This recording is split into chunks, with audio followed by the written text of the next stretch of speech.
To make macro photos on Honor 600 Pro, first of all you will need to open Camera app on your device.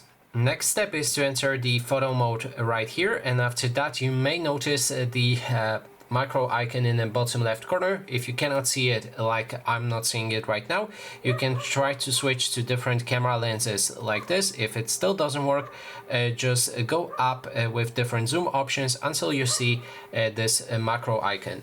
When it's orange like this, that means it's on, so make sure that the icon is orange, and then you can lift your device and take some object or anything that you want to photograph about fist length from the camera lens.